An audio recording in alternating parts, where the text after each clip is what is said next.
안녕하십니까? 한국기업평가에서 음식료 산업을 담당하고 있는 엄정원 책임연구원입니다.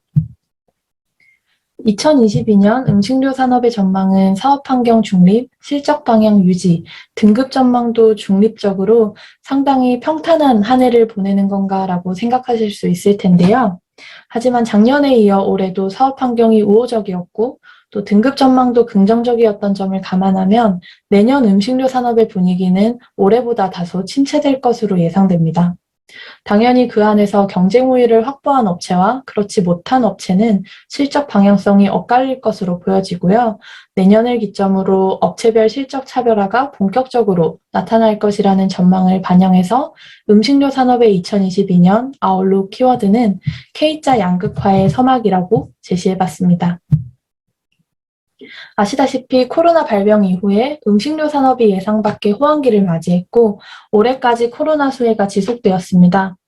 그래프를 보시면 위기 상황 속에서 소비 대상이 필수재인 식료품에 집중되는 모습을 보였고 음식료 업체들의 수익성과 커버리지 지표도 개선세를 이어가고 있습니다. 구체적으로 코로나가 음식료 시장에 어떤 영향을 미쳤나 보면 방향을 전환한 부분도 있고 또 기존 트렌드를 가속화하는 속도의 변화도 야기했는데요. 먼저 방향의 전환은 대표적으로 소비 행태가 외식에서 내식으로 전환된 것입니다. 물리적으로 가정 취식을 할 수밖에 없는 상황이 만들어졌고 식료품의 비축 수요가 이례적으로 증가했습니다. 이로 인해 많은 외식업체들이 어려운 시기를 보내고 있는데요. 올해 주목하고 있는 부분은 배달과 포장 시장의 확대와 또 RMR이라고 하는 외식업체의 HMR 제품이 새롭게 부상하고 있다는 것입니다. 어찌 보면 외식업계가 조금씩 반격을 시작했다라고 볼 수 있을 것 같고요. 두 번째는 소비 채널이 오프라인에서 온라인으로 전환되고 있습니다.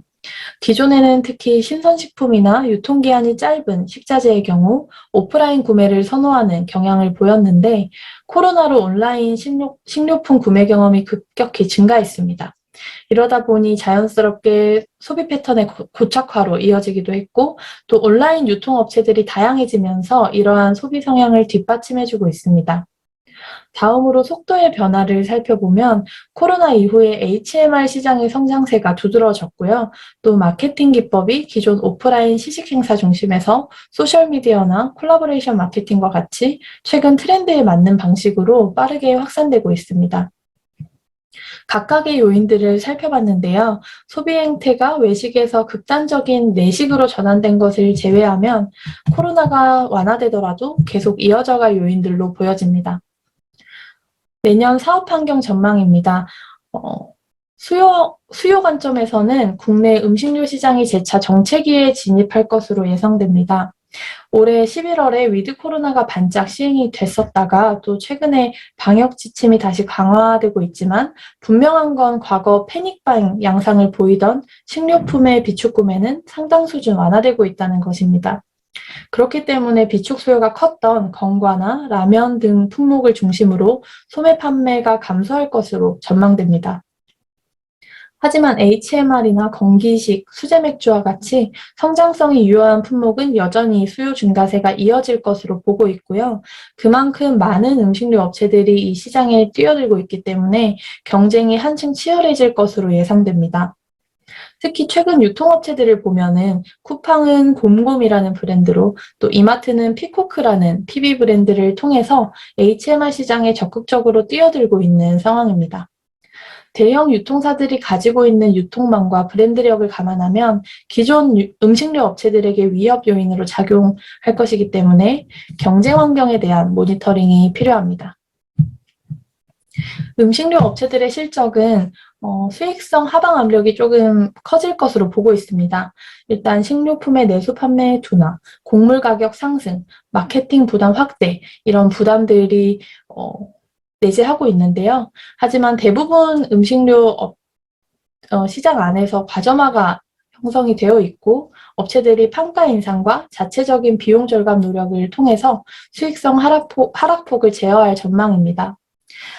다만 시장 환경에 대한 대응 능력에 따라서 업체별 실적이 차별화될 것으로 보고 있는데요. 해외 사업이나 신사업을 통한 성장 전략과 또 비용 효율화 능력 등등이 이 수익성 방어 수준을 엇갈리게 하는 요인으로 작용할 수 있습니다. 또한 음식료 업체의 합산 투자 규모는 올해를 기점으로 증가하고 있고 내년에도 이러한 추세가 이어질 전망입니다. 우측 그래프 상의 자본적 지출은 유무형 자산 투자만 포함이 되어 있고 지분 투자까지 감안하면 투자 규모가 이를 상회할 것으로 예상됩니다. 하지만 많은 업체들이 최근 2년간 우호적인 사업 환경 속에서 축적된 재무 역량, 그리고 또 보유 자산을 활용한 조달 여력 등등이 있기 때문에 업계 합산 커버리지 지표는 우수한 수준에서 통제될 것으로 전망됩니다. 등급 전망은 작년과 올해 나타난 등급 상향 기조가 완화되면서 내년에는 중립적일 것으로 보고 있습니다. 현재 하이트 진로가 긍정적 등급 전망이 부여되어 있어서 이 등급 검토 시점에 대해서 궁금하실 텐데요. 위드 코로나가 시행이 되면은 업소용 주류 실적이 얼마만큼 회복이 되는지, 또 지금과 같은 재무구조 개선세가 이어지는지 등등을 확인한 후에 신용등급에 반영할 계획입니다. 나머지 업체들은 중립적이지만 크게 두 가지 그룹으로 분류될 수 있는데요. 실적은 둔화되지만 안정적인 재무 관리를 통해서 신용도를 방어하는 그룹과 또 적극적인 투자를 통해서 성장을 추구하는 그룹입니다. 첫 번째 그룹의 경우에는 단기적인 이슈보다는 중장기적으로 사업 안정성과 수익 기반을 유지하는지 모니터링이 필요합니다. 두 번째 그룹은 단기적으로는 투자 동향과 자금 조달 방안, 그리고 중장기적으로는 투자 성과 발현을 통해 사업 경쟁력 및 재무 안정성 개선 효과가 얼마나 나타나는지 핵심 모니터링 요인으로 보여집니다. 마지막으로 크레딧 이슈 하나만 짚어보고 마무리하겠습니다. 팬데믹이 완화되면 다시 시작될 정체의 늪에 대비하는 음식료 업체의 전략은 무엇인지 살펴볼 건데요. 크게 세 가지로 구분할 수 있습니다. 첫 번째는 주력 제품의 해외 시장 공략입니다. 대표적인 사례로 CJ제일제당의 비비고, 삼양식품의 불닭볶음면 등을 꼽을 수 있는데요. 최근 K푸드의 글로벌 위상이 높아지고 있는 점은 기회 요인이고, 또 해외 시장에서 성공적으로 정착하면 성장성과 함께 지역 다변화 효과를 누릴 수 있다는 장점이 있습니다. 하지만 각국의 식문화와 규제, 유통망 확보 여부 등이 과제로 남아있고 또 환율이나 해상 운임료 등 이런 수익성과 관련한 다양한 변수에 노출되기 때문에 해외 진출 성과에 대해서는 조금 긴 호흡을 가지고 시장 지위나 수익 구조 안정화 여부, 관련 투자 규모와 재무 정책 등에 대해 모니터링이 필요합니다. 두 번째는 음식료 연관 사업으로의 확장인데요. 대표적으로 요즘 화두인 HMR이나 건기식을 꼽을 수 있습니다.